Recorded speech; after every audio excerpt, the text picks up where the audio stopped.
Planning Committee meeting of the, what date are we today? The 10th of July.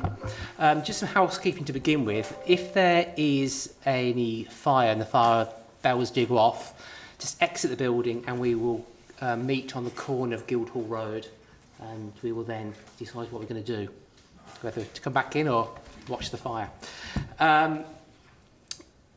Apologies for absence. I've had apologies from Councillor James Hill. Are there any other apologies for absence? No further apologies received, Chair. Okay, thank you. Any declarations of interest? No, thank you. Minutes of the last meeting. Got the 3rd of April's in front of me. May is going to follow. Can I sign those as a true record? They have been circulated before. Thank you.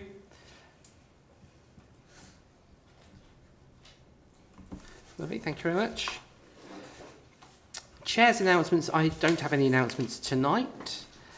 So we'll move on to item 5 and item 5A, applications for determination. And the first one is 141 Wycliffe Road. So Jonathan, over to you to present the report, please. Thank you, Chair. 141 Wycliffe Road, Northampton. Change of use of existing dwelling house to 5-person house and multiple occupation, including rear extension to form new dwelling and private amenity space. Next slide, please. The slide in front of you shows location of the property in the context of the Wellingborough Road, which is situated to the north. The site is a terrace property in a densely populated part of Abington. Parking is provided on street and is at a premium throughout the day. Next slide, please. This plan shows the layout of the property. On the right-hand side shows the layout of the 5-person HIMO, and the left-hand side shows creation of a 2-bedroom dwelling house with flat roof extension at the back. Some minor changes to fenestration on the front elevation of the property. Next slide, please. This is a photograph taken from the front, which obviously shows parking in the vicinity of the site. Front of the property, parking is very problematic throughout the day and evening, with residents competing for parking spaces and throughout the day. Next slide, please. That slide on the left shows the property standing in the garden looking back. And then the slide on the right shows the looking towards 143 Wycliffe Road, which is the adjoining property. The site is not in a conservation area, however, there's been some relevant plan history to the property. Approximately 2 years ago, there was a planning permission refused at the site for a 7-person HIMO, inspector noting that 7 residents was too many, and was refused on neighbour impact grounds in terms of noise and disturbance, with 7 residents having an impact on the adjacent properties in terms of comings and goings and the activity generated. The current application has been recommended for approval tonight. They've reduced it from 7 persons down to 5 persons, and the inspector did in his appeal report refer to the fact that at least 6 persons was inappropriate for this location. So the applicant has tried to take on board the concerns of the inspector and reduce it to 5 residents for the HIMO, and obviously the dwelling would be 2 bedrooms adjacent to that. The recommendation is for approval, and the conditions are set down as per the report. Thank you. Thank you very much, Jonathan. I'll just check if there's any questions to you on the report. Councillor Bearsworth. Thank you, Chair. I just couldn't make out in the actual plan whether there's any outside space left. Yes, there would be an amenity area provided at the back. One of the conditions on the report also is that they provide cycle and bin storage, but there would be. I have visited the site on 2 occasions, and there is a relatively modest rear amenity space at the back of the property, the back of the HIMO, and also the back of the new dwelling. Okay. One more, yeah. I know it's a house and multiple occupation, but some HIMOs have a couple staying in them. So what happens if several of these accommodations have 2 people staying in them? We have imposed a condition on the recommendation to say that a maximum of 5 people shall occupy the property at one time. That's regarding the HIMO. As part of the description of the development, it does specify that it is for 5 people. So if we have complaints that there are more than 5 people living at any one time, our enforcement team can go out and investigate and obviously take the appropriate enforcement action. Okay, thank you. Councillor Russell. Thank you. Are you saying that the enforcement team will only go if there are complaints? There's no regular or compulsory inspection of these properties to ensure that there's not more than 5 people living there? As part of the licensing, obviously each application is considered as part of the licensing process as well. So HMO licensing do inspect the property when the licensing application comes forward. So licensing do inspect properties, but in terms of planning enforcement deals with complaints, as you say, so that they proactively respond to complaints when they do arise. Okay, thank you. Councillor Russell wants to come back on something. One more, thank you. What if, do children count as an additional person living in the property, or do they have to be over 18 to be considered as an additional person? Mm-hmm. Again, that would be outside of the remit of planning. I mean, planning is about the use of the land and the development of land, and the assumption is that all other regulations, regulatory authorities and regulatory regimes, such as HMO licensing, would operate sort of independently and separate from planning. So ultimately, the proposal before you tonight is whether or not it's a suitable use, i.e. residential use in a residential area. That's the remit of planning. In terms of children, that's entirely outside of our remit. That would be a matter for licensing, I would imagine. The only things we can control is the number of occupants by way of the condition that we are recommending, and that's really as far as we can take it. Thanks, Chairman. Okay, thank you. Councillor Barrett. Just a bit of clarity, the 2-storey rear flat roof extension to form a new dwelling, is that included in the 5 people? No, the 2-storey extension is part of the dwelling. So obviously there's 2 components to this proposal. The HIMO, which is for 5 people, and separate to that is a 2-bedroom dwelling. So the extension to the back is to form the new dwelling, if you understand. So obviously the dwelling's for 2 bedrooms, which could be approximately 3 people in the dwelling. Okay, thank you. We have 3 speakers on this, so I'll call you to come and sit at the table. If you press the button bottom of the speaker, the red light will light up so you can speak into the speaker. Speak to me, ignore everybody else in the room. I know it can be quite frightening. In front of the TV screen, you'll see some lights. You'll see a green light when you've got 3 minutes to speak. When you've got 30 seconds left, the yellow speaker will come on. And when the red light comes on, that's your time to finish your speech. Remain seated because I'll then ask the committee if they've got any questions to ask of you. Okay? So the first speaker is Anna Rittler, please. Just introduce yourself, say who you are, who you represent, and then we'll start your 3 minutes, okay?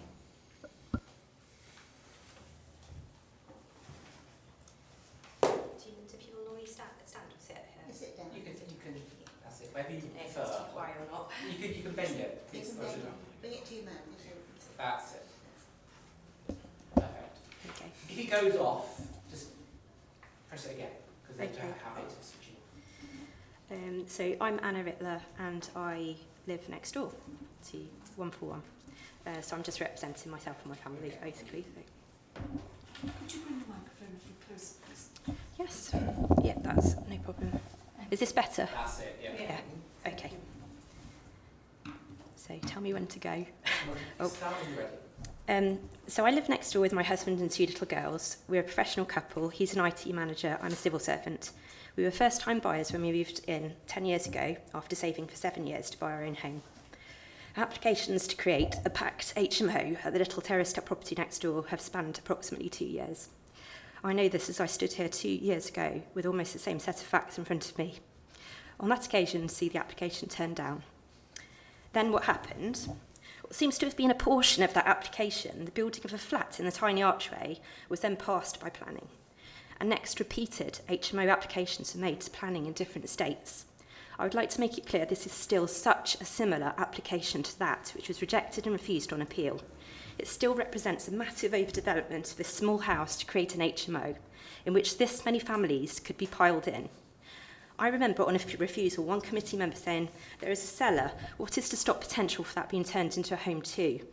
Are we teaching today's landlords that it's okay to jigsaw puzzle their applications up in the hope of getting individual pieces passed in a fragmented state instead of as a whole? Please do think about the precedents that are being set. My concerns remain the same. More residents and building development next door will mean more noise from so many neighbours in a compressed space, more smells from rubbish piled up in the garden in multiple bins, less light. My 7-year-old daughter is registered visually impaired under the care of Great Ormond Street. VI does increase sensitivity to all these factors. I just want to protect her home, her quiet, her safe space. Please help me to do that. A bathroom including bath and sink right next to our property is to be constructed. Where is the drainage of that water to go? Bins position are a concern. Where are they going? Previous plans saw them lined up along a wall close to my property. I would be afraid of the spread of accidental fire or even arson. This constitutes an extreme overdevelopment of the house itself and the area. The footprint of 141 is similar to most of the other small terraced houses along the street. This many potential house residents is too many to live comfortably in this physical area. It will attract transient people and will not fit into the social demographic in the immediate vicinity, largely made up of young professional couples, individuals, retired or elderly couples or individuals. That brings me to parking.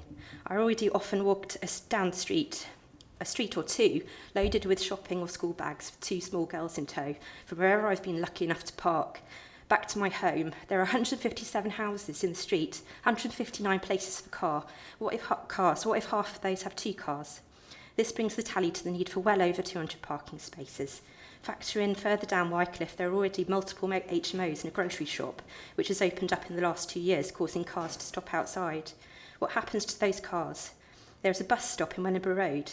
Could I cope without a car? Am I likely as a lone female with a laptop to use that bus at 5:30 in the morning to get on the train station to go into London? The answer is I'd be too afraid. Please consider this. Thank you very much. Just remain there and we'll see if we can get any questions for you. Any questions? Councillor Elizabeth. Yes, obviously it is an HMO at the moment, house of multiple occupation. There's one person living there. There's just one person living And there. that's the landlord, and that's just the landlord. Quite a few years, yeah, now. Okay, so it's not a home. This is an application for a completely different. Thank you very much. Okay, Councillor Barrett. Yeah, so you saw the pictures there earlier in terms of parking. What time roughly would you say that those were taken? And then what is your experience of, so peak flow traffic, so between 8 and 10, and then say 3 and 6? I would say there might be a small window mid-morning where you could safely get a parking space when people are at work between 10 and 11, something like that. Other than that, it's packed. When I come home, it is chocker, and I usually have to circle around quite a few times to find a parking space. Thank you. Any further questions? Okay, thank you very much. Okay. Next on the call, Cloveland. I believe she's joining us online. Yes, can you hear me? We can hear you, but we can't see you at the moment, so hold on. No, bear with me. Let me put my camera. Oh, can you see me now? We can see you and we can hear you. Oh, lovely. And I just want to double check. So I'm conscious that it's only a 3-minute time frame. I had put some bullet points from the previous application. I'm just thinking in sense of time, should I read through those as well? Or because you've already seen the previous applications and the objections, do I need to outline them as well? Just go through your 3-minute presentation and then we can ask you further questions afterwards. Yeah, brilliant. I'll give you a 30-second warning so you can't see the lights. Okay, brilliant. Thank you. So when you're ready. So as a resident of a house that is a direct neighbour to 141 Whitecliff Road, the noise level that a HMO produces is a great concern, not just as a neighbour but as a resident on the street. Other HMOs already established on the street have proved this to be a true and valid concern. The noise level from a HMO and accompanying flat dwelling housing a minimum of 8 adults is substantially greater than the existing residential property. The plans in the previous proposed application were refused on the grounds that the living conditions of neighbours or disturbance due to the following reasons. The front door and shared corridor to the HMO section of the appeal house directly adjoins the shared boundary with 143 Whitecliff Road. Consequently, these two houses have a sensitive relationship. Taking account of the size and the appeal of the property, the activity generated by at least 6 persons living independent lives with separate routines, their attendant comings and goings along with these of their visitors, it is reasonable to assume would lead to a level of activity that would be more intensive than which would reasonably be expected to be associated with a single house, even when occupied by a large family. This increase would cause unacceptable disturbance to neighbouring occupiers. Consequently, the comings and goings of future occupiers of the HMO using a shared entrance and a corridor would be detrimental to neighbouring occupiers' living conditions. That would include a separate door which is directly adjoining the entrance and the door number 139, the adjacent house. The limited activity that could reasonably be expected from occupants of a one-bedroom flat would not result in any unacceptable noise. I conclude that the noise and disturbance of the HMO would have a significant detrimental impact on the living conditions of occupiers of the neighbouring house. It is therefore that the new development has regard to the impact on amenities of occupiers and neighbouring properties. I would urge that these concerns from the previous application are taken into consideration when making a decision, as the current application and plans do not mitigate these concerns and they still stand. There are existing concerns regarding waste management on the street. There are frequently waste bags that have been torn into by wildlife littering the pathways, leaving the street dirty and a potential health hazard. HMOs add to the problem due to the volume of waste being much greater than a residential house, which the property and the street were designed to house. The parking situation on Whitecliff Road is already incredibly difficult, with residents frequently unable to park not only outside their homes but on the road at all. This results in residents being required to park on neighbouring roads such as Lloyd Road and Christchurch Road. Impacting on the parking of those residents is also a real safety concern as a woman having to take an extended walk back to your home, potentially when it is dark in an area with increased crime and antisocial behaviour being so prevalent at the top of the road. 141 Whitecliff Road is one of the few residential houses with existing off-road parking. The proposed application would result in this not only being lost but adding to the existing problem for other residents. It is unsustainable for the roads and residents to add a minimum potential of 8 cars. This would also increase in the noise and additional traffic pressure. Regarding the quality of life for the occupants of the HMO, the proposed plans do not provide the occupants with a communal living space outside of the kitchen. Stop you there, but thank you very much. Oh. Just stay there, Chloe. We'll see if anybody has any questions. Sorry, I'll probably have about 30 more seconds. It's okay. It's fine. Unfortunately, give everybody the same time, so it's fair. Any questions for Chloe? No? Okay, thank you very much, Chloe. Okay, so what we do now is call on Councillor Zoe Smith to address us, please. Thank you very much. So I'm Councillor Zoe Smith and I'm one of the Abington and Phipsville councillors. The first point I'd just like to clarify or make a note of is the consultation. The papers say the following consultees have raised no objections to the application, and that includes highways. However, I think it's important that planning committee members note that highways comments raise significant concerns about parking in this area, confirm there's no residual parking capacity and confirm that it is very likely to have a detrimental impact. So I think whilst they may not have literally used the words "we object," I think it's disingenuous to begin potentially or misleading for that to be at the beginning of the report. So I'd just like to ask committee members to make a note of that. I'd like to echo the comments made by previous speakers. This application is effectively jigsawing up a really large application into smaller bits to get it passed bit by bit. Whilst I recognise that the HMO residents have been reduced from 7 to 5, taken in conjunction with the flat, this is a huge number of residents, potentially 7, potentially 8, potentially 9, because whilst you can limit how many occupants there are in the HMO, you can't limit how many occupants there are in the flat, short of looking at, unless there were concerns that came outside of the remit of planning, such as concerns around overcrowding in families, for example. And there's nothing to stop a family living in that flat. There's nothing to stop huge numbers of people potentially occupying that flat, particularly with housing the way that it is. So I think that's a really important point to note. And so I feel that the planning inspector's comments regarding residential amenity in terms of the previous appeal are still really relevant, and it's worth noting that although the previous application was recommended for approval, the planning committee made a decision to refuse it, and this was on that application upheld by the planning inspectorate on the grounds of residential amenity.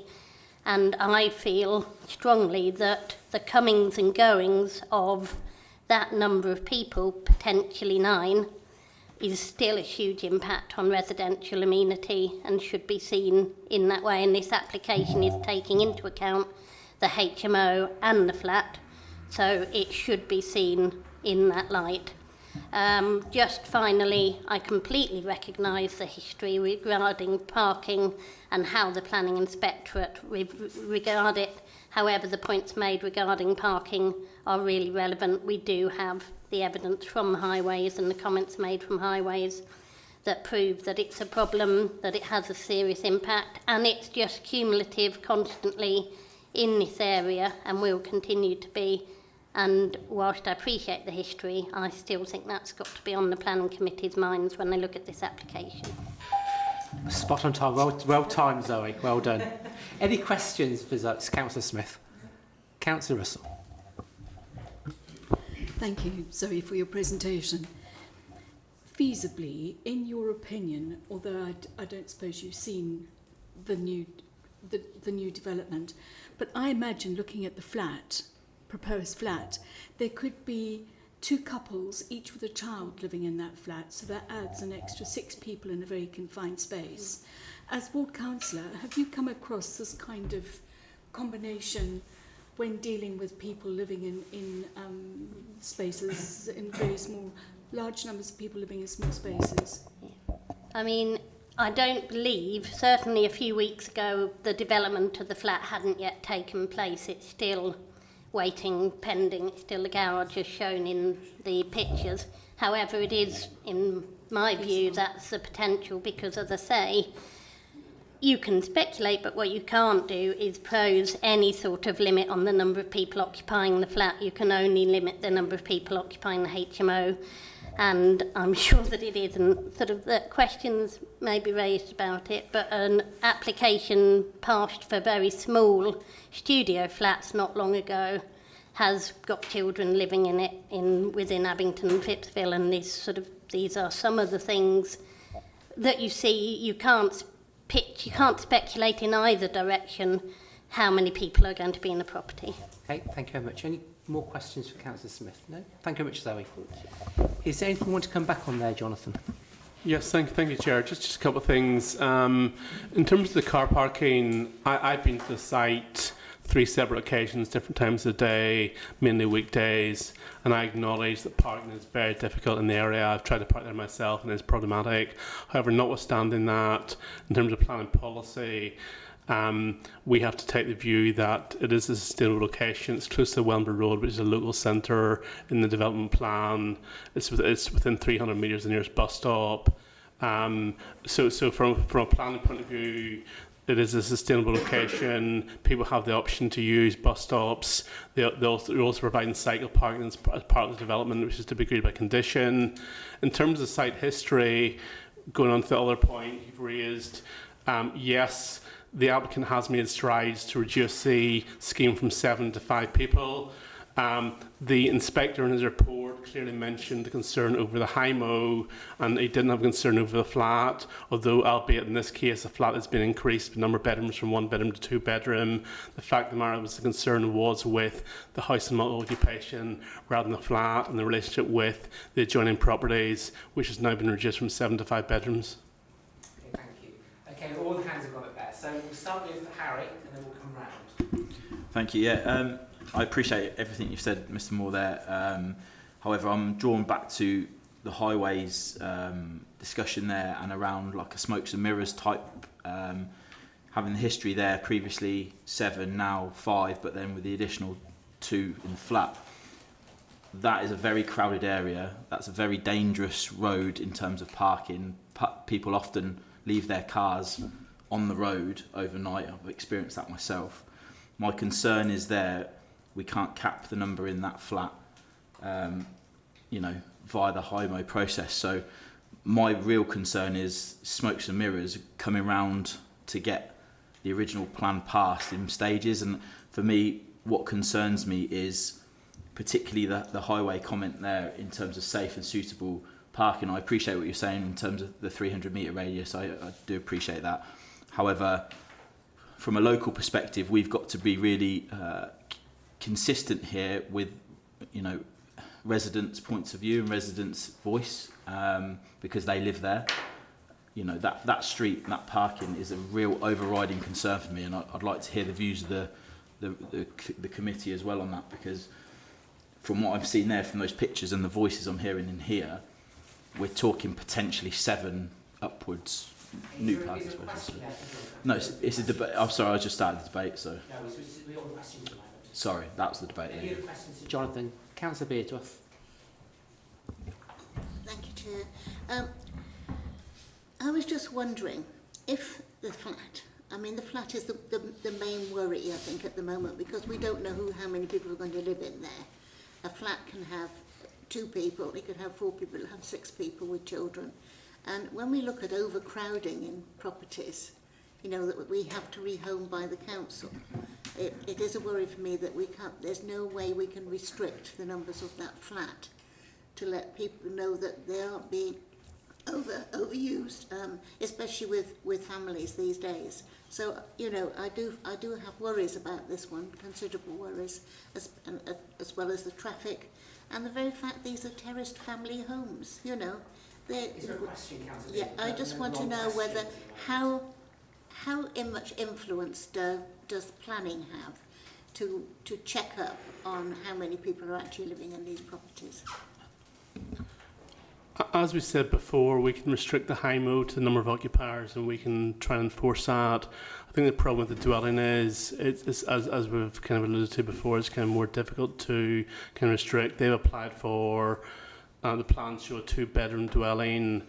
We know that could be 2 people, it could be 3 people, potentially 4 at worst. But it's much more hard to control the number of occupants in a dwelling than it would be for a HIMO, which is usually defined by condition, the HIMO in terms of the number of occupiers. So a dwelling, I'm not sure kind of the way to control the number of occupants for a dwelling as the same way as you would for a HIMO.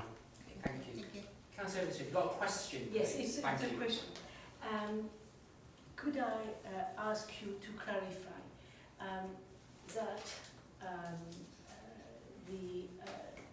when it went into appeal, they said that 7 IMO was too much. So now the outcome of the new planning application might be more than 7 IMO, because it could be 5 IMO plus a flat. So if in one way the IMO are not, HMO are not suitable because it's overcrowding, what is in your opinion that now, as one of the speakers said, you still have 5 IMO plus a flat. So de facto, is that my understanding, do I understand correctly, that we will have more than 7 people living in 2 parts of the things? In that case, we are back to the appeal. Is that right in my understanding? Yeah, but potentially, worst case scenario, there could be at least 7 people living, 5 people in the HIMO, and at least 2 people living in the dwelling, so it makes at least 7, potentially 8 people living altogether, or even more, maybe 9 at worst. In terms of that, and as I said already, the appeal inspector refers specifically to concern over the HIMO and not the flat.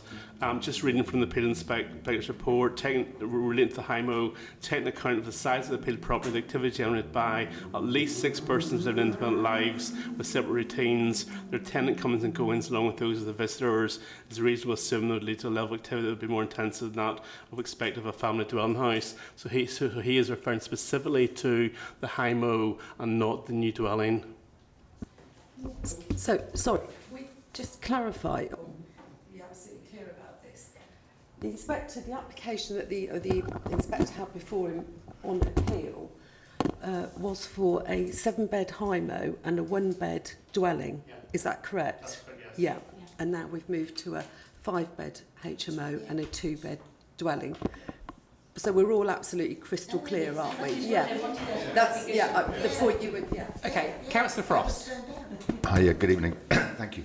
I learnt in March last year that the highways officers don't routinely attend sites because they don't have the time. Interested to learn that you visited 3 times. I'm assuming that highways haven't visited. Do you share my view, or do you know that they have? I can't confirm for a fact. All I can confirm is that the highway officer that we deal with, Jason Conway, has been with the council for a significant period of time. He's very experienced, local knowledge of the area. I visited the site 3 times over the last period and dealing with the last 2 applications. So I've lived in Northampton myself for 18 years, so I know Abington very well, and I know that street very well. But in terms of the highway officer, I can't confirm for a fact whether he has recently been to the site. Or indeed if they've visited at all. I'm unable to confirm that. Councillor Russell. Thank you. I have two statements. Firstly, Jonathan, do you think you could tell us what the proliferation of HIMOs are in the area? Usually in committee meetings, we get a map that shows where the HIMOs are situated. So if we could have that information. Unfortunately, I don't have the map to hand. However, there are, I believe from the report, it does stipulate there are 3 other HIMOs within a 50-metre radius, given a concentration of, I think it's 3. As the report does stipulate, 3.9%. If you do wish in the future committee meetings, we can come with the maps available if you think that's helpful. But as in this instance, unfortunately, we don't have the map available to hand. I'd appreciate that. The second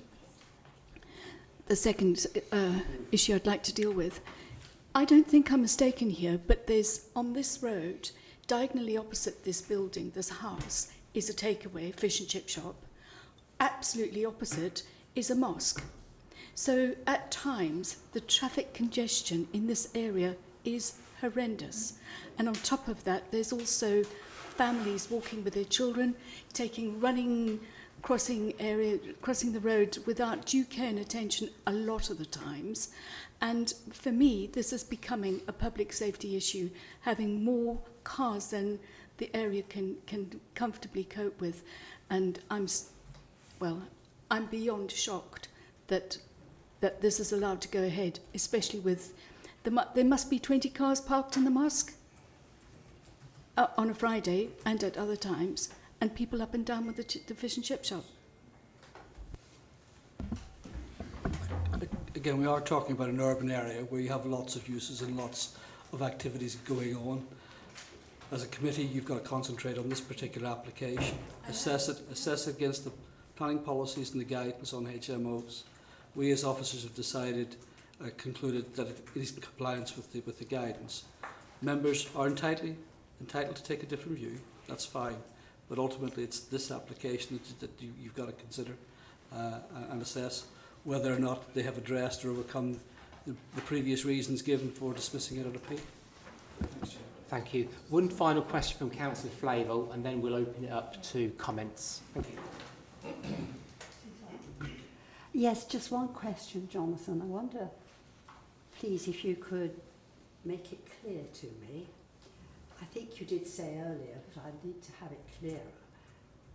If this application for 5 occupants is granted today, and suddenly one of the neighbours reports to you, or somebody, sorry, it's not 5, it's 7, does that mean that we can do nothing, you can do nothing, and that is absolutely... So therefore, it's rather pointless, the committee this evening saying, yeah, that's fine for 5 people. Is that correct or not? We can, by condition, control the number of occupants for the HIMO, as we kind of alluded to earlier. If there is a complaint in terms of the HIMO that more people are living there than is defined by the planning permission, then yes, we can send our enforcement team out to investigate it and take the relevant action in breach of the condition that's been stipulated on the grant of planning permission. Could I just finally ask, please, what would actually happen to the owner or whoever is organising it? What would happen to them if that decision is made? That's licensing. Sorry, in relation, in planning enforcement terms, a breach of condition notice can be issued against the breach. So that would give a period for compliance to reduce the numbers back down to the permitted number, which would be 5 in this instance. Again, Chairman, through you, you're here to determine the applications before you, not what will happen in the future. I mean, we cannot predict what will happen in the future. Suffice to say, if there are complaints about breaches of planning control, they will be investigated and decisions will be taken as to whether or not it's expedient to enforce those breaches of conditions. If in the scenario that there is a breach that we will serve either breach of condition notices, that can be pursued. But equally, there are rights of appeal, etc., that people can pursue. So we're operating within the planning system, but ultimately, it's the application that's before you this evening, not what might or what if will happen. But as I say, you're perfectly entitled to come to an alternative view to the officers, as long as you can provide the evidence and justify your reasoning as to how you reach that decision. And from what I'm hearing, obviously you consider the combination of flat and HIMO have not overcome the appeal inspector's decision. But that's your decision as members. That's fine, thank you. Thank you very much, Councillor Fadden. Councillor Evans-Swift. Yes, I would like to try to go against officer advice, if I may, and I will tell you why. Because what is important is the outcome of the appeal, and it was 7 IMO. We have agreed they reduced to 5, but the 5 plus the flat is, we are back to square one. So you can cut the slice as you want, but it's the appeal give you a guidance what is overpopulated. So I would like the officer to help me to have that case made that due to the fact that they reduce the IMO by just 2 and the flat that we cannot limit by planning because that is not in our remit. It hasn't overcome the decision, it hasn't overcome the reason why it was dismissed on the appeal. Before you make your alternative proposal, let's just hear from a couple of other people, and then we'll start the process to see how it's going to fall and go. So, Peter, you got a question? Or a comment? Thank you. I have a comment, and then I'd like to hear what fellow committee members think.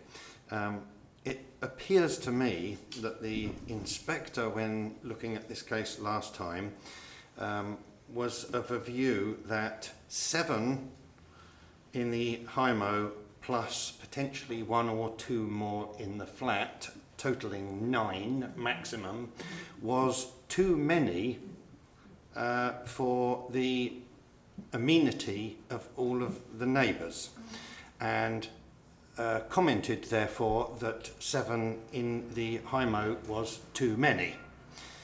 And what the applicant now appears to be doing is changing the flat to a 2-bedroom flat, so there is now 5 in the HIMO, and in a 2-bedroom flat potentially 4 people in that 2-bedroom flat, coming to again 9 in total, which is what the inspectorate in his decision stated was too many for the amenity of the local people, and therefore I'm feeling inclined, regrettably, to go against officer's advice, because that's what I think is going on here. Okay, thank you. Harry. Sorry, Councillor. Yeah, I think the feeling in the room is smokes and mirrors, go round about a few times and come back and try again. And I think the amenity problem is a significant one. I'd like officer support now in putting that into a wording that we can put to the room for rejection, please. Okay, thank you. Councillor Cribbin. Thank you, Chair. Yeah, I echo what everyone else is saying. I mean, the reasons we put forward before for it to be refused, surely can be reiterated again.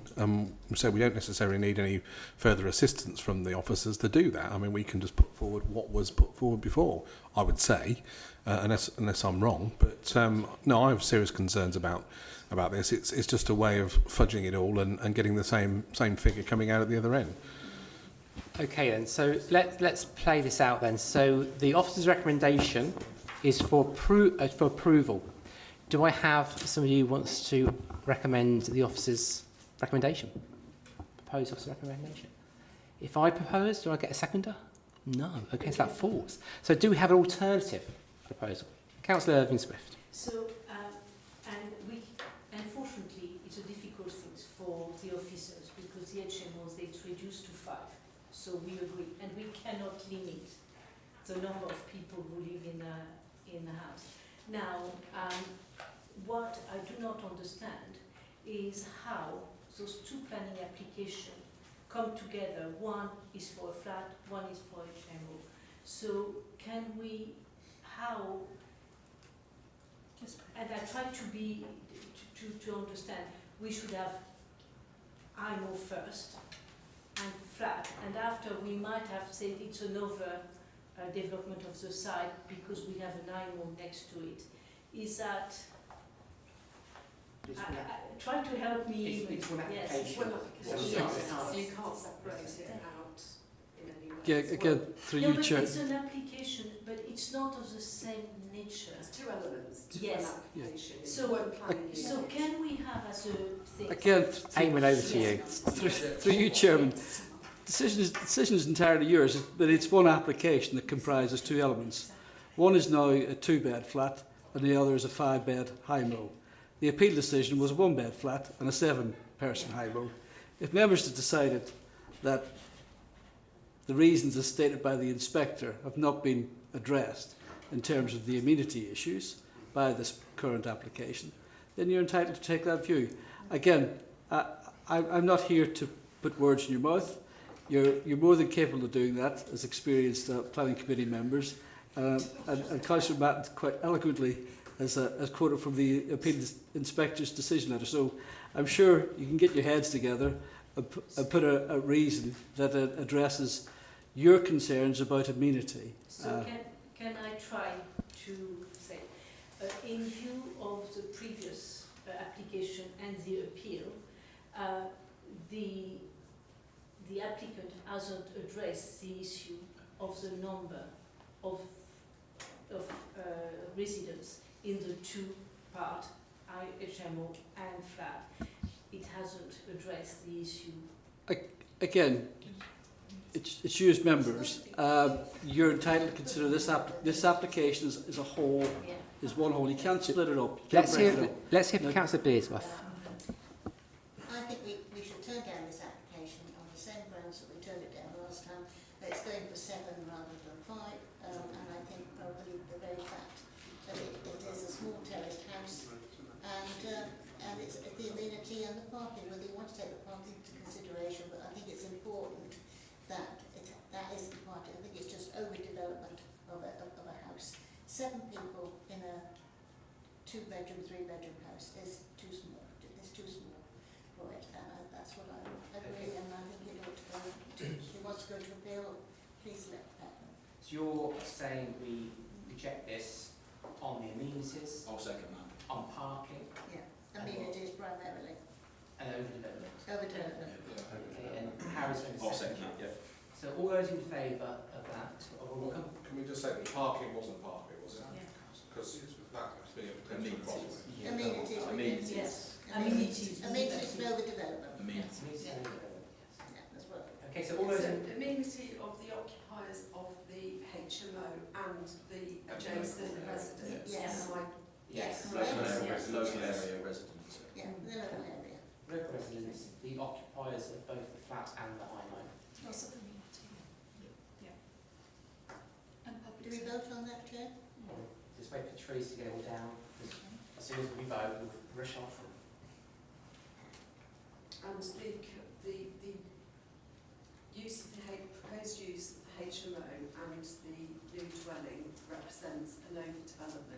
site. Yes. That's fine, yeah, opinion of members, is that correct? Yeah, correct. Open development of the site and the amenities to the local area. Yeah. Yep, as was agreed by the inspector. Yeah, Yeah. as If you want to put that in as well. Again, to you, Chairman, it's not for me to put words in your mouths, but I'll quote, as Councillor Matten's quoted from the paragraph 6 of the inspector's letter, basically is that the increase would cause unacceptably disturbance to neighbouring occupiers. Consequently, comings and goings of future occupiers of the HMO using a shared entrance and corridor would be detrimental to the neighbouring property's living conditions. And furthermore, they went on to discuss at paragraph 9 the detrimental impact on living conditions of occupiers of the neighbouring house. Yeah. Now, the inspector concluded the one-bedroom flat was acceptable in its own right. Now, what you're saying is that a two-bedroom flat with the extension is not acceptable for the same reasons that the inspector quoted the HMO to be unacceptable. So it's the combination of both, is what you're saying. Okay. Okay, all those in favour? Your hands up clear. Proposed is Councillor Bearsworth. Councillor Barrett is seconded. Proposed to.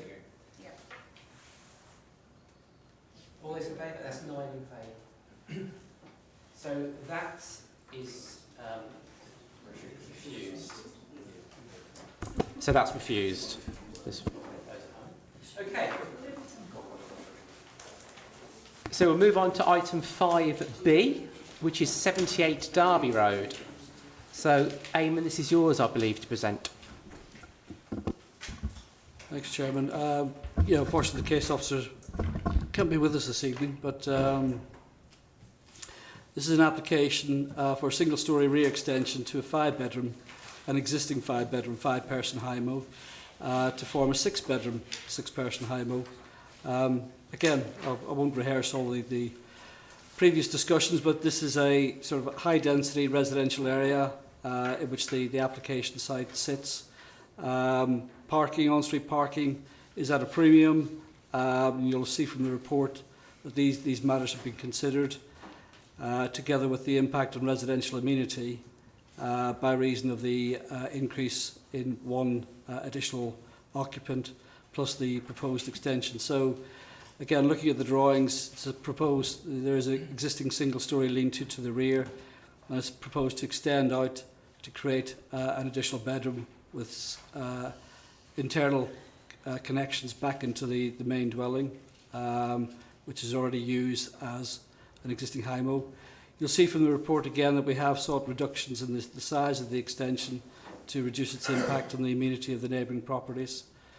Again, the existing HIMO remains unchanged. It's basically the addition of an extension with one additional bedroom and interconnection back to the main property to share kitchen facilities, etc.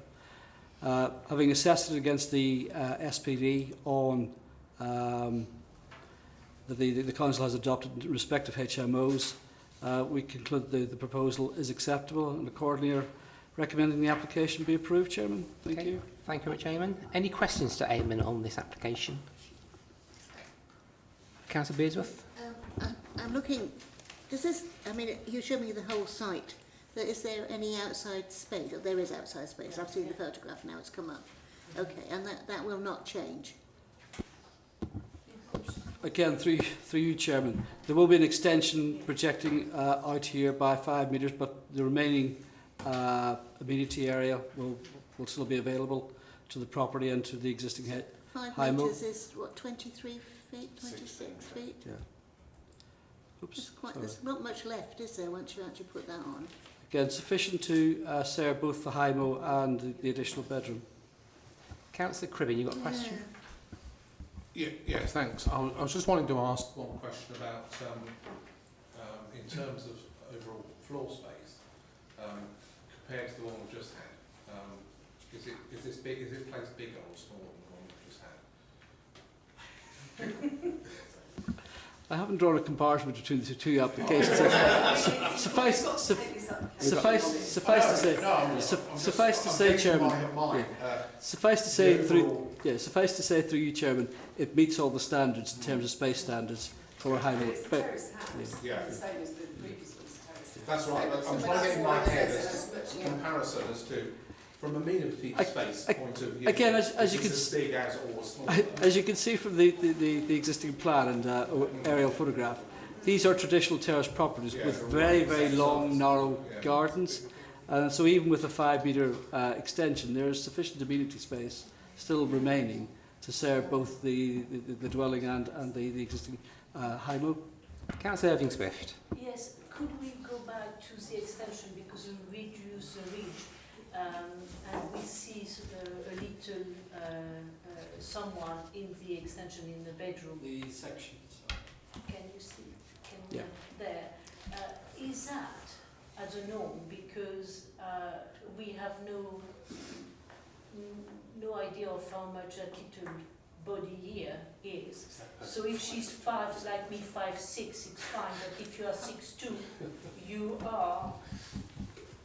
And I don't know because in France that is not. You can't count apex. So, but we are in England. So in England, is that as a norm? Again, I can only repeat it satisfies the internal space standards for HMO. And as we've indicated in the officer's report, we've sought to reduce the extension in height to just over 2 metres, bearing in mind that somebody could build a wall at 2 metres in height. So relative to the immediate neighbour, we judge the proposal to be acceptable.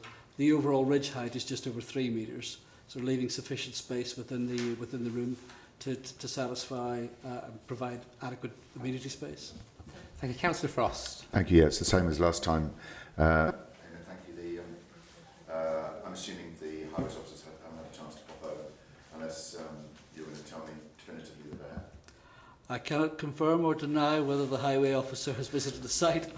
All I can say is the planning officer's report has clearly set out the highway matter for consideration, having regard to the SPD and the requirements of the SPD. Yeah. And in the absence of the beat survey, the SPD takes you down a different sort of path, and the proposal is demonstrated to be compliant with that. And bearing in mind this is for one additional room. Sure. That's the situation. But to answer your question, no, I can't confirm or deny that. One room, one person. Councillor Flavel. Thank you very much. Oops.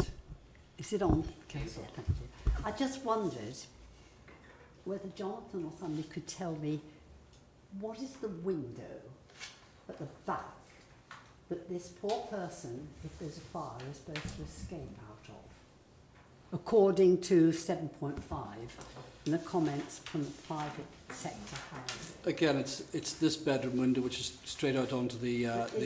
Sorry to interrupt you. Is it a proper window? Is it a French door type window? It's a proper window. Let's just get the elevation. So if it's a 6-foot man and there's a fire, he has to climb out of that, or pregnant lady or something like that?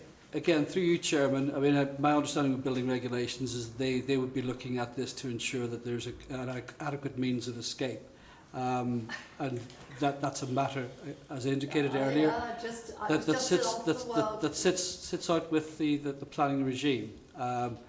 The officer has reported it. The officer's view is that there is adequate potential to provide adequate means of escape in the event of a fire.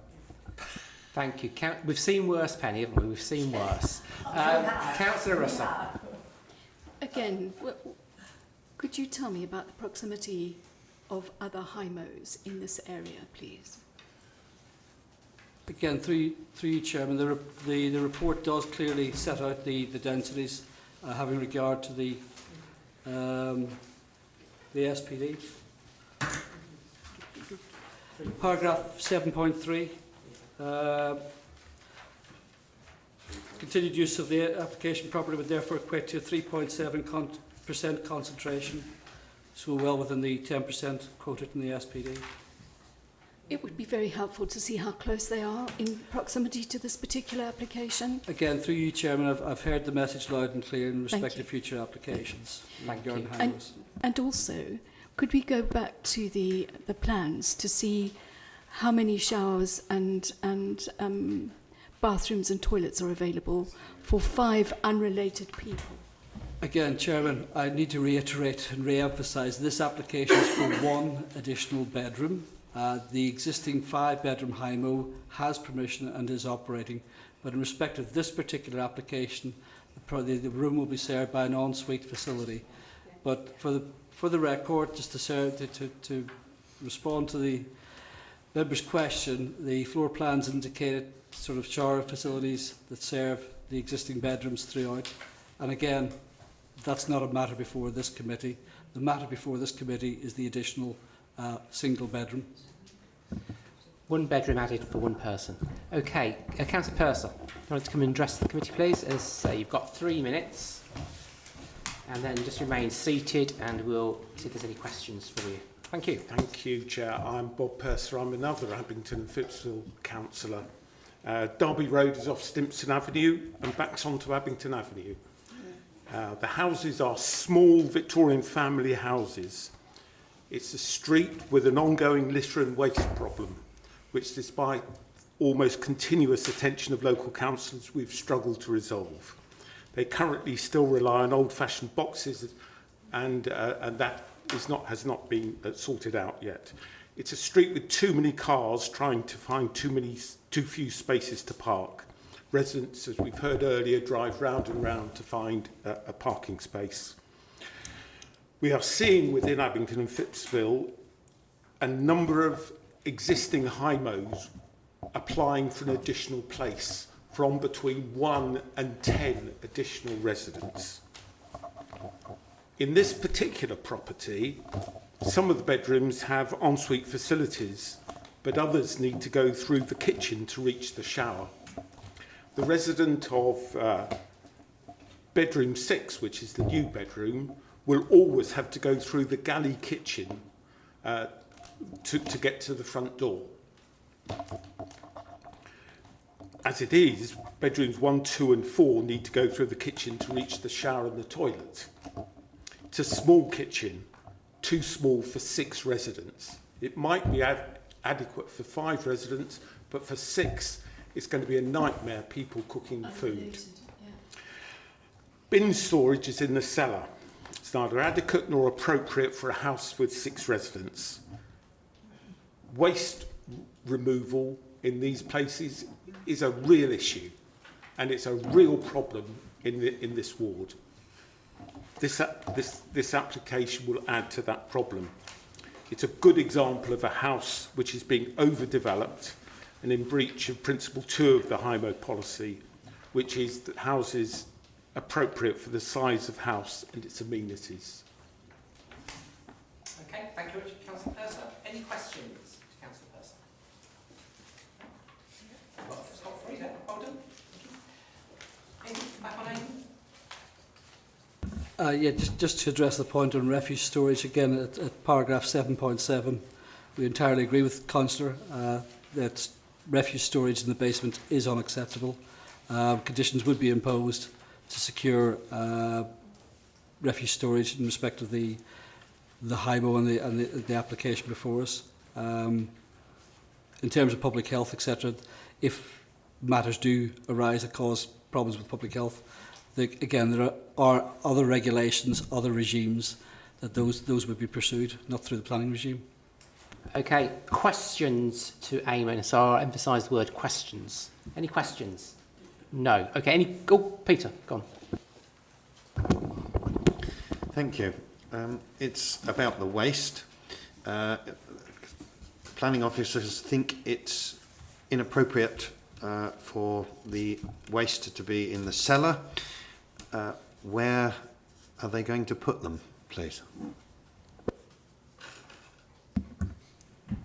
Again, as the report indicates, there's sufficient space outside of the property and in the rear garden areas indicated in the photographs where refuse storage can be provided and can be secured by condition. So I'm just going to get to the photograph. Okay, thank you. So we're going to comments. Councillor Irving Swift, you've got a comment. Well, if the previous was is this one, I will say that because it's for 1 extra and 5, we'll have 5 as well. I will be not completely opposed to the office for advice, unfortunately. So that is all what I wanted. Thank you. Councillor Beersworth. Oh, well, thanks. Thank you, Chair. You know, when you come and you hear that people have to walk through a kitchen to get a shower, I would rather the landlord spent the money actually making it a nicer place for people to actually live in for the 5 residents that are there. You know, some place where they could have their own private ensuite, make the rooms a little bit bigger, those sort of things, rather than stick another room on just to get another income from it. It does seem to me that I would prefer to see the additional cost that this applicant is going to spend on the extension to expend on the actual HIMO itself to make it a better place for people to live. I appreciate your thoughts, but all we can do is debate the extension and the increase of the one person. Councillor Russell. And of course, you're absolutely right. But this planning committee can drive forward far better quality housing, far more thoughtful plans, and create decent housing for our residents. We don't have COVID or the threat of COVID as much as we did in 2020, 2021, 22. But who's to say that's not going to come back? And you've got 5 unrelated people there sharing facilities, especially in the kitchen, which you know, it's individuals being exploited and put in the smallest possible contained areas. Any further comments? Councillor Irvine-Swift again. It's not a comment I would like, unfortunately, and I said unfortunately, to go with official advice. Okay, so we have a proposal from Councillor Irvine-Swift to accept the officer's recommendation. Do I have a seconder? Yeah. Councillor Mathen, you seconding that? All those in favour? 2, 3, 4 in favour. Against? 1, 2, 3, 4, 5. Okay, 5 against. So you need to now give me your planning reasons for refusal. The same about overdevelopment of the amenities, basically, of the area. So overdevelopment, Yeah. reduction in amenities. Yes. Anything else? And the fact that, well, we can't add, I would like to add, that a better, the money would be better. Okay, we can't do that. But wouldn't it be nice if we could? But we can't. Councillor Russell. Yeah. Yes.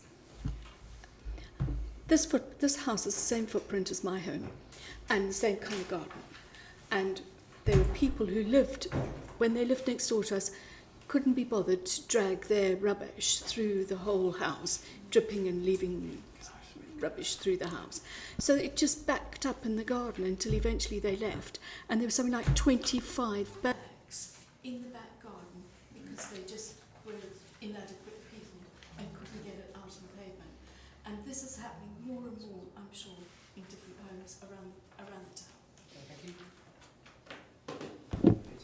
Thank you. Before we ask if we've got someone who is going to make a proposal that we reject this application and go against officers' advice, I just wanted to share my thoughts that I believe that we're here as a committee to make decisions on the basis of planning law, in effect, and our own policies that are written down within our local plans, and our officers have looked at this proposal against all of those plans and planning law and have put forward the recommendation that this should be approved.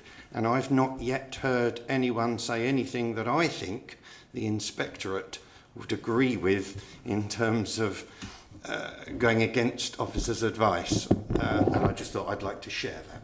Thank you. Well, we've had a vote and it was voted down, the officer's recommendation, so we're now waiting to hear some reasons why.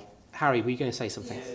Just to refocus on impact on neighbourhood amenities, again, looking at the car parking, looking at the photos displayed there, very consistent themes in terms of it's another person, that person may have a car, may not. It's going to add already to a very compacted area, an added danger, which on balance is not needed in my view. It's a small terraced property. It's probably 5 already in there. You've got a very small landscape space to add to that, but I think the impact on neighbourhood amenity and local amenities from that is sufficient enough to reject. Okay, so Councillor Irving-Swift. Yes, I cannot go and change my mind because the officer has explained that already he has reduced the extension. It's okay, but we're not debating the application anymore. What we're looking for is absolutely that's absolutely fine. But what we're doing now, we're trying to find alternative proposal. Okay, so Harry, you want to say your proposal again and see if we've got a seconder, and then we'll go from there.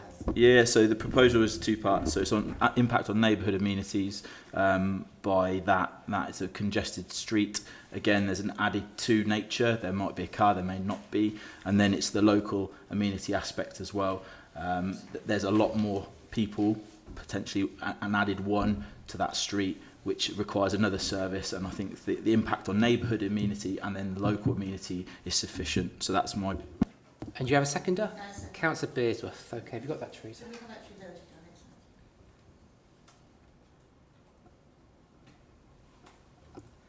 Okay, so all those in favour? 1, 2, 3, 4, 5. Against? 1, 2, 3, 4. Okay, so that is refused. Chair, I'd like to make a point of order here. Councillor Madden, I wholeheartedly agreed with what you said. But as a councillor representing a number of maybe 5,500 people in my ward of St George, I speak for them as well. And nobody here has talked about how we are here to represent our residents' views. I accept it's all got to be done through planning and it's all got to be through planning law. But my first role is to speak on behalf of my residents. Thank you very much, Councillor Russell. Okay, so let's move on to item 5C then. So this is 102 Ashburnham Road. Eamon, over to you.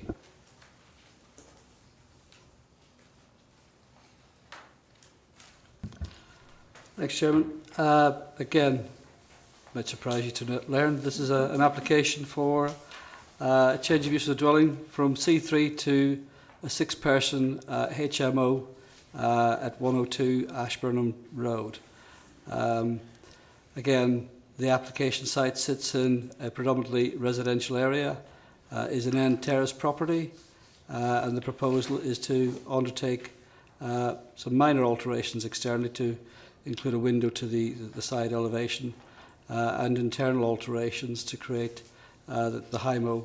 Again, the proposal has been assessed against the Council's own supplementary planning document in respect of HIMOs and has found to be being compliant with that guidance. You'll see the report. The officer has considered the representations made in respect of the application, but nonetheless has judged the proposal, given its compliance with the SPD, to be on balance acceptable.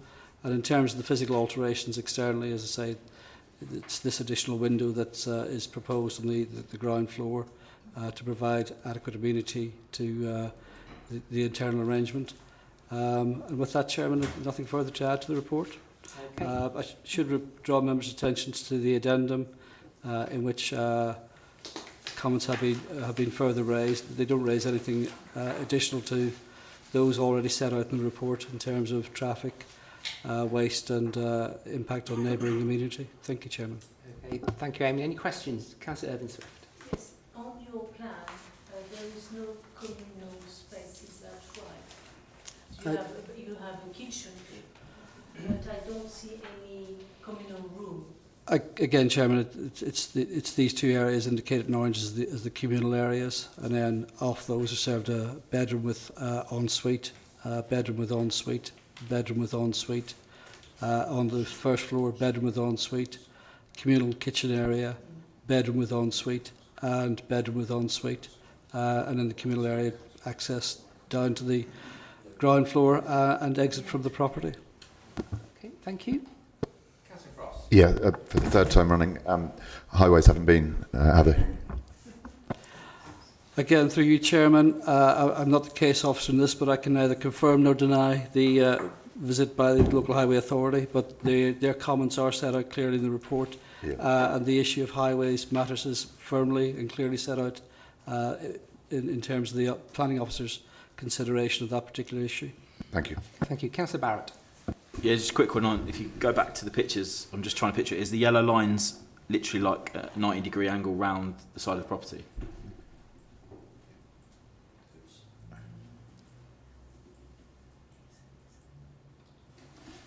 I wouldn't say it's a 90-degree angle, but perhaps around the bend on both sides. Okay, thank you. We have 5 speakers on this, so I'll call on Mark Smith first. Right, to come and join us. Hopefully you've understood what you do. We'll give you 3 minutes. Is it okay to stand? Absolutely, yes.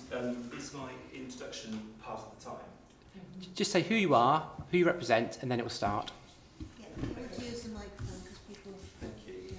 So my name's Mark, I'm a resident of Ashburton Roads, a community that lives mixed together, looks after each other's pets. When on holiday, waters each other's hanging baskets outside their front doors, and proud to live there on Ashburton Road. Thank you very much. Okay, so 3 minutes to start.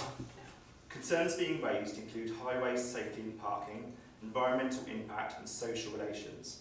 Highways, safety and planning. The local highway authorities observes little to no parking capacity, increased parking demand and unsafe parking practices.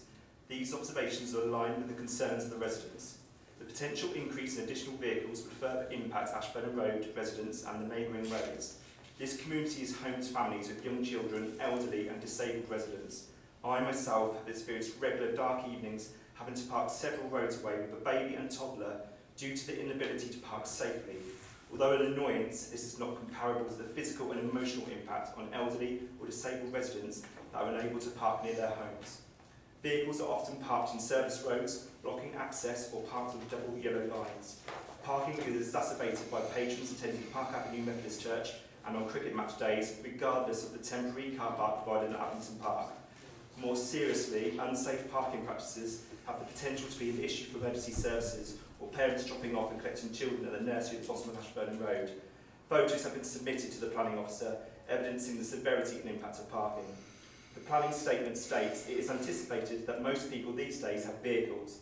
This is a shared concern of the residents. It continues to read, it's probably more than likely that persons who occupy this property will not have a car.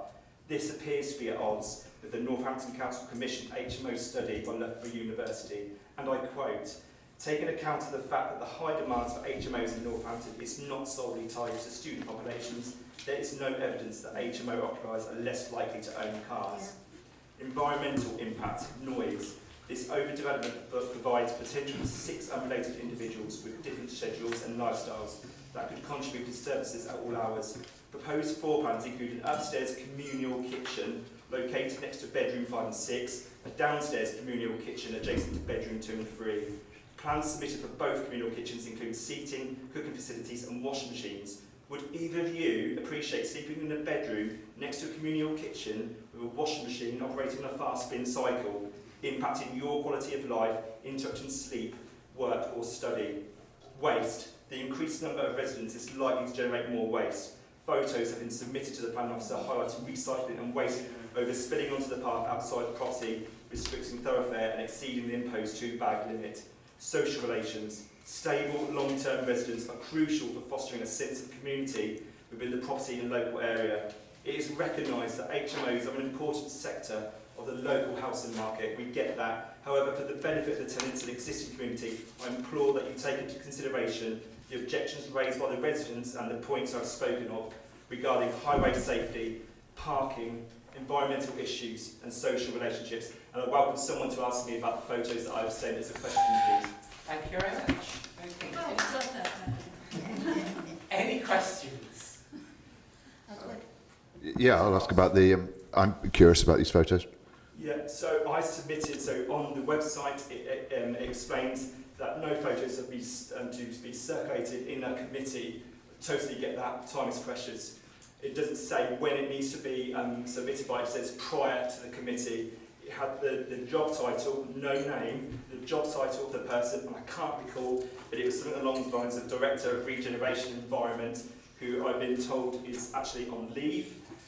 No one from Customer Services was able to recognise that job title, and I submitted the photos prior to the committee, and I feel, and with due respect, but out of fairness, I implore you to look at these photos that I've sent. One night, you can show all the cars in all the photos, parking on the double yellow lines, very different to that, and blocking access, the waste spilling out of 102 Ashburnham Road, bags, cardboard boxes. In the background, I've blurred out a photo of a gentleman that had to walk on the pavement to get round. Now, I'm just showing you, I implore you to please, and it's the process of being told this evening that the photos cannot be considered.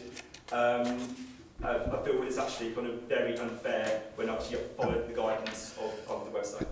Chair, I'm sorry to talk about. I'd just like to clarify this. Are you saying you're saying that you've been told by a council officer that you're not allowed to submit and present photographs, or were you just told you couldn't spring them on us at the last minute tonight? So Tracer, Tracer Boyd come to me tonight and said about the photos that I've sent could not be used in this meeting. I questioned why, because I circulated it prior to the committee, not at the committee meeting tonight, and I feel that is unfair. So yes, they've been circulated. The reason is that it's not been an opportunity for the applicant to actually assess those photographs, so therefore they cannot be. No, sure, but the chair, it's okay. Can I get it? Because we do need to get the bottom of this, don't we? We are aware that Teresa has made notes to go back and get the website to make it a bit more clear about the timescales. Sorry, Chair. The reason I'm confused is because this is what I just want to get clarification on. Anybody who is objecting, and for that matter, the applicant, are within the rules very much allowed to ask for their photographs to be put on these circulated and put on these screens. I've been doing this for over 6 years. I've seen many applications where people have sought to reinforce their case either way by using illustrative photographs. That's still the case, right? There has to be sufficient time for the applicant to actually assess those photographs. It's my understanding that there wasn't, therefore they can't be used at this stage. That doesn't sound right. Well, before we get into discussion about this, As I understand it, these came to my attention yesterday. So that is not considered adequate time. Let's not get distracted by whether or not we're allowed to show photographs. I think Mr. Smith actually described the situation very well. Yeah. So we're going to take it away. We're going to look at the website. We're going to get everything checked out. We're going to make it clear about the timescales. So let's just leave it there and move on. Okay. Any further questions to Mr. Smith? Thank you very much. Okay. Thank you very much. So let's move on to Linda Cox then, please.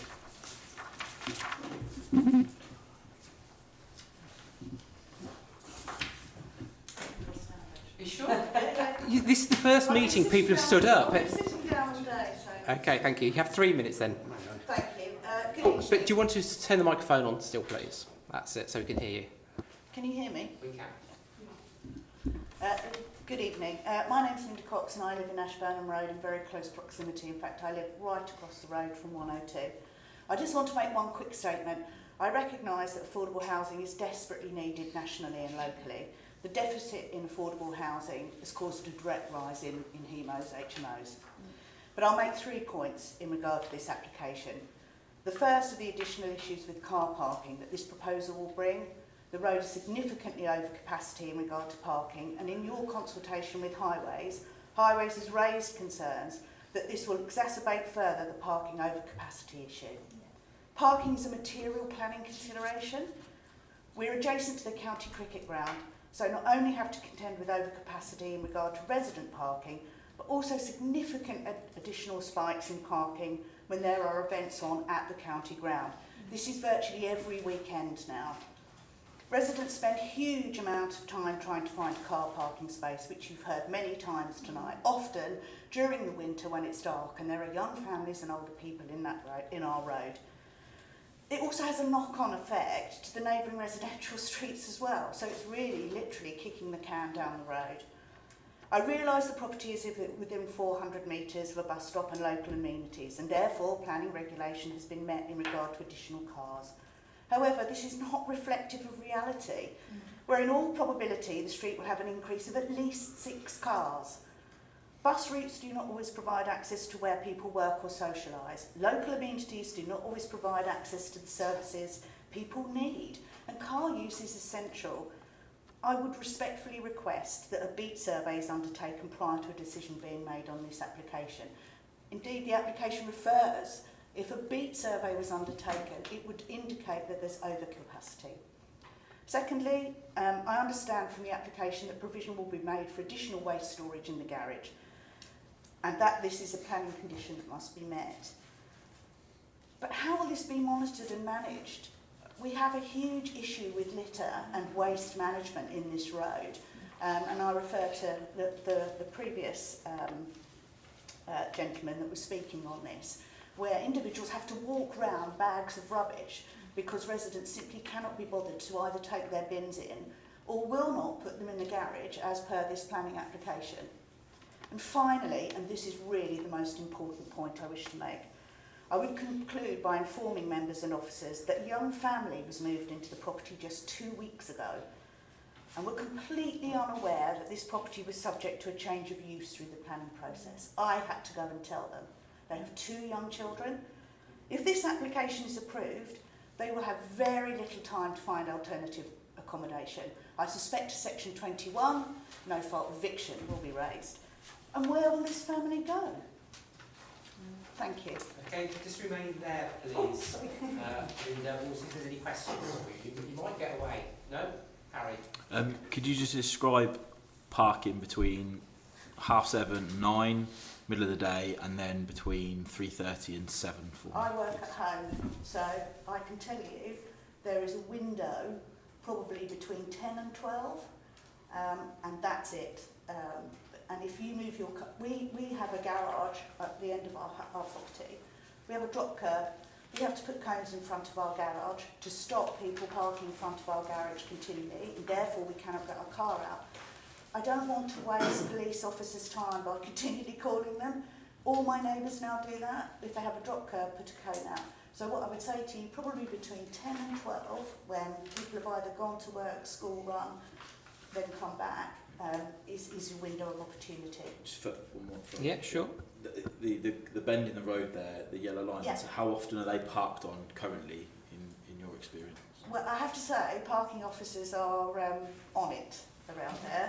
I have to credit where credit's due. But if there's an event on at the cricket ground, the dangerous parking is off the scale. So they will park there. And we've got a church at the end of the road as well, which is obviously very busy on a Sunday. So we do have instances of unsafe parking on both sides. Okay, thank you. Councillor Bearsworth. Yeah. Just a point of clarification, you just mentioned that a young couple have moved into this It's a young property family with 2 small children. in the same property Correct. that's gone from this planning application. Correct. They moved in 2 weeks ago. Yeah. Okay, thank you very much. Okay, any further questions? No? Okay, thank you very much. And we will ask now for Councillor Smith, you're first. Thank you. I'm Councillor Zoe Smith, one of the Abington and Phipsfield councillors. Many of the points that I would make have already been raised really eloquently by the residents speaking, but to reiterate on a few things, with regard to the highways issue, I take some of the comments made earlier. However, it's entirely accurate regardless of who may or may not have come and have seen this particular site. It's entirely accurate, and I don't think you'd find anybody in any position who would deny what's being laid out by the highways.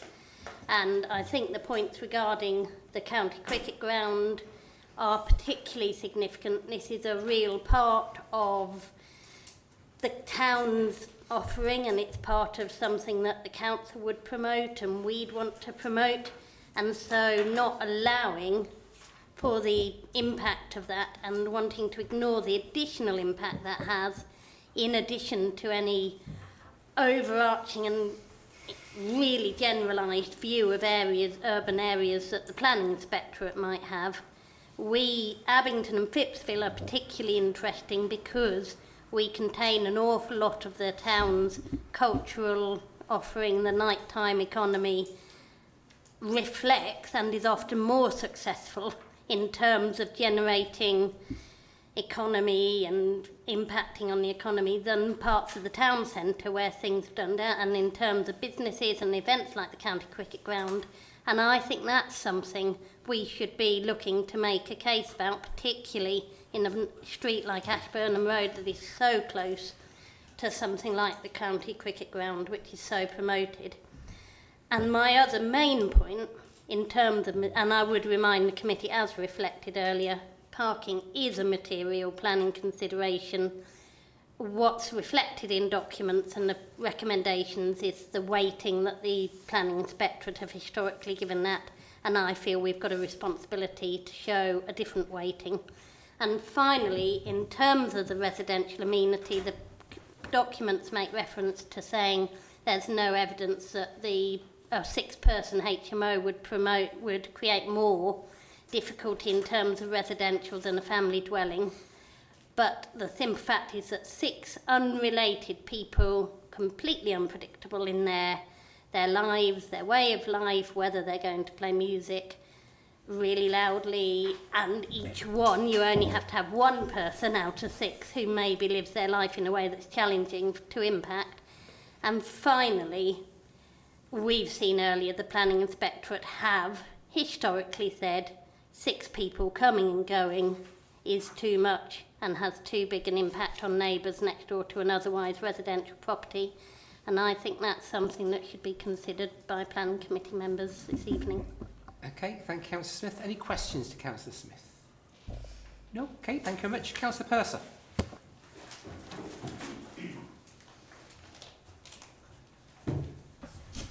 Thank you, Chair. 3 minutes. Bob Purser, Abington and Phipsville again. And I'll try not to repeat what's already been said. It's a residential street. It's close to Cedar Road Primary School. This is a family house, and so is a sustainable location for families with children walking to school. So this would change the character of the area from a family house to a high-low house. So it would change the character of the area. We've talked a lot about the traffic and this particular bend and the double yellow lines around it. I think that's a material factor. I'm concerned about the 2 communal kitchens that are small for 3 people to use, and one of the resident 3 has to go through the kitchen to get to their room. I think that's a problem. It's good that there are ensuite facilities. I'm hoping there's adequate ventilation of these ensuite facilities so that we don't have a damp and mould problem. My chief concerns, though, are about the impact on the character of the neighbourhood and the issue of parking, sustainable parking in this, from this development. Thank you, Chair. Okay, thank you. Any questions to Councillor Purser? No? Okay, thank you very much, Bob.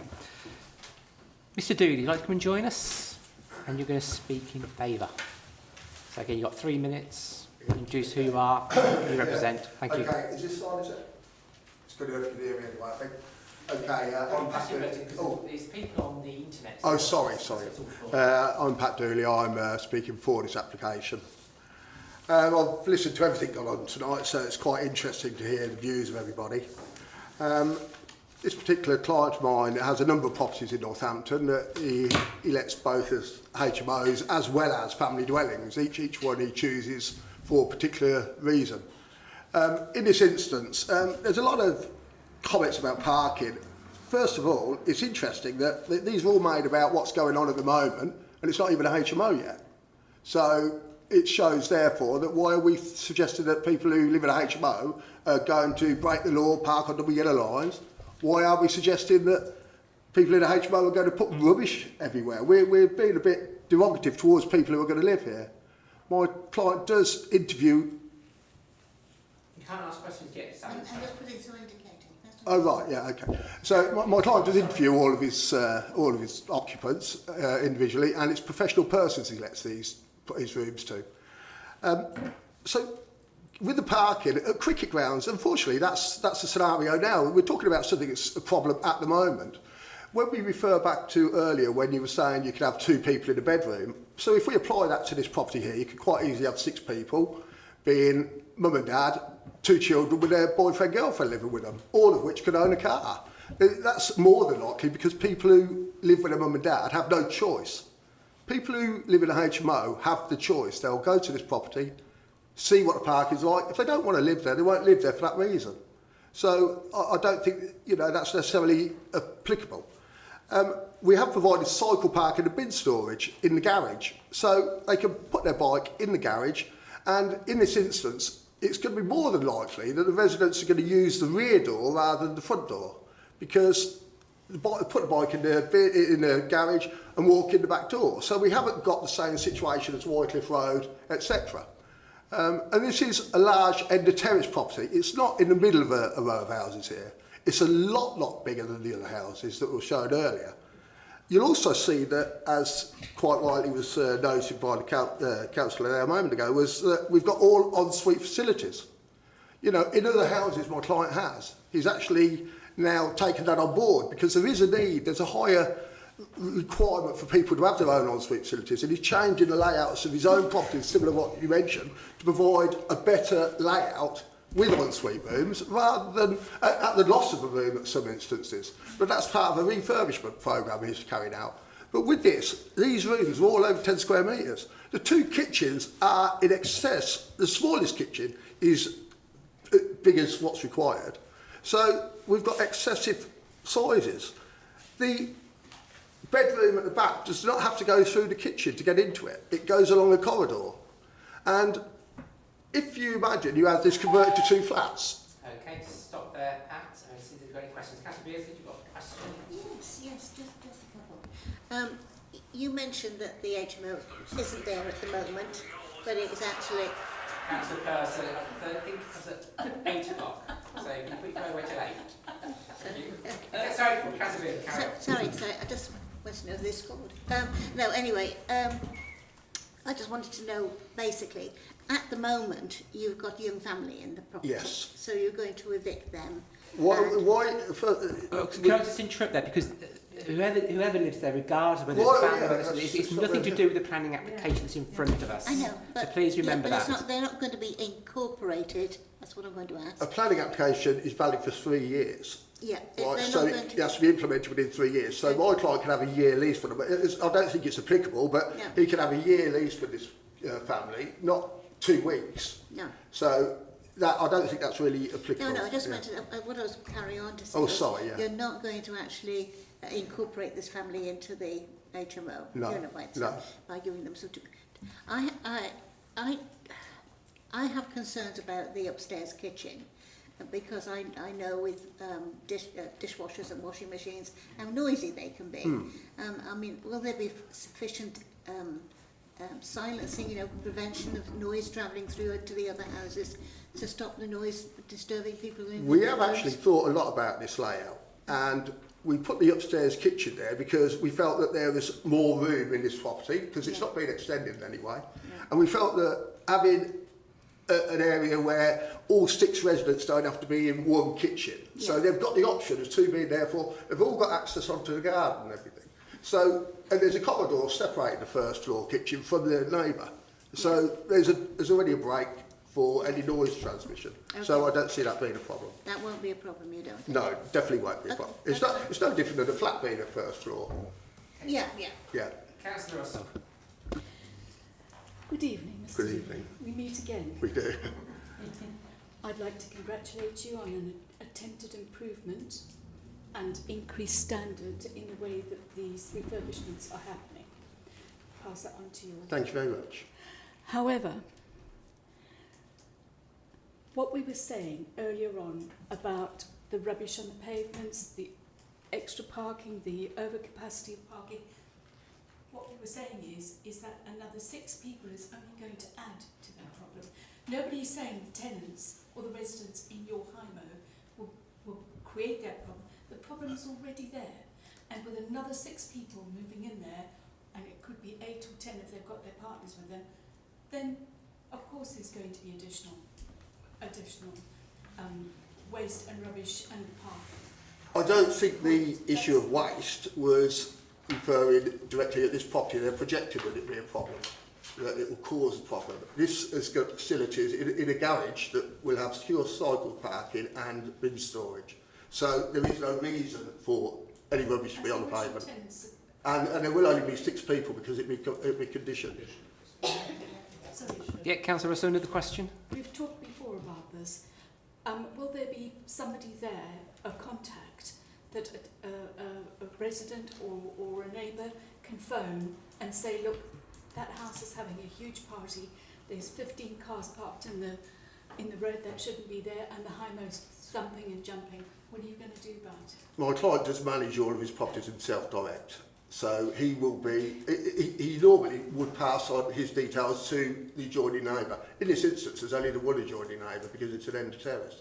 But he is a responsible landlord, and I think everybody just assumes worst case scenario. And yeah, unfortunately that's a negative for me, but I'm saying in this instance he's going for a high end. Thank you. Thanks, Mark. Any further questions from the committee? No? Okay, thank you very much. Okay, yeah. Thank you. Anything you want to come back on there, Eamon? Just yet, Chairman. I'll wait and listen to the debate and answer any other questions. Okay. Thank you. Any questions to Eamon? Yeah, a question, not a comment. Yeah, question. Is there more of a need for HMOs than there are for residents to rent as a family? What is the housing stock situation?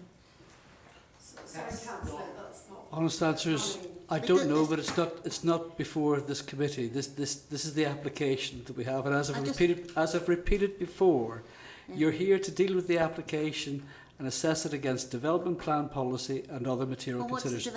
You're more than, well, it's set out in the report, which promotes and supports HMOs subject to compliance with the guidance set out in the SPD.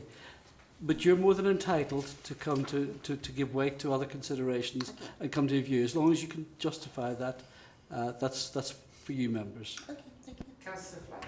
Thank you. Chairman, I wonder... Thank you. I wonder if you'd be kind enough to me and let me please ask Mr. Dooley something that I meant to ask. I know he's gone. Yeah, unfortunately I can't, Penny, because we've moved on. Oh. So, you know, that'd be unfair, because then people will want to ask maybe other people who've already spoken at the time. I just wondered how soon they were going to start. Councillor Barrett. I just want to put on record that I don't feel anyone was saying that HMO residents would create more antisocial behaviour and noise or anything like that. Just for the record, I think that's important that the committee recognises that. If that was miscommunicated to Mr. Dooley, I apologise from that point of view from us, but I don't think that was the intention. I think so. I just want that on note first before I start this debate. My reference, page 39 in the report, 7.14, and to secure provision of adequate parking again. I'll just quote it. Reference must be made to the Northamptonshire parking standards, which state that HMOs shall provide on-plot parking at the ratio of 1 parking space per bedroom. The proposed development will produce a demand for 6 spaces, 1 per bedroom, which will be an increase of 3 compared to the requirements of the current 3-bedroom dwelling use. I think Mr. Dooley recognised that there is no parking at the moment in what he said, and that is only going to increase by potentially 3. So we're compounding an already significant problem, as we've seen in picture and in report. So for me, that, again, a local amenity, a neighbouring amenity, we've got to be considerate to the local neighbourhood here. And that would be my that'd be my grounds for rejection. Okay, any other comments? No. So the officer's recommendation is to approve this application. Do I have a proposer? If I propose, do I have a seconder? I have a seconder. All those in favour? 3, all 4, creeping up. No, 4. Okay, those against? 4 against. Okay, and Councillor Russell abstaining. Therefore, it's 4 each way. Chairman's vote. I voted in favour, so therefore I can't change my mind. So that application is approved. Thank you very much. So that concludes tonight's meeting. So thank you very much for your attendance. Thank you. finished? Senior planning address it and